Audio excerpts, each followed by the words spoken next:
naannoo jaarraa kudha torbaffaa jaarraa kudha saddeettaffaatti ce'uu keessa sammuun namaa wangeelaan banamuu isaarraa kan ka'e indastiriin garaa yerootti babal'ate barnoonni seekulaariin kan biyya lafaallee yerootti sammuun namaa baname yerootti saayintistoonni kalaqa garaagaraatiin jalqaban awurooppaa irratti indastiriin garaagaraa yerootti brook aawut godhe yeroo akkanaati.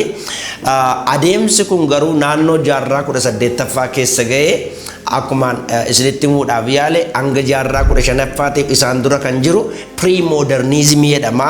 Qaroomina dura yeroo bara doofaa bara moofaa baratti namoonni waan namoonni jedhan qofaan adeeman ture.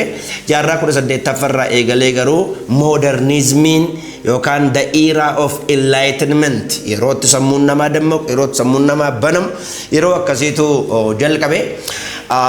Modernizimii kana keessa modernizimii gara jalqabaa keessa yerootti saayintistiitti amanamuu jalqabe jechuudha. Yerootti Isaac Newton faa lafti kun of dandeessee ofii isheetiin bulti yerootti jechuu jalqaban.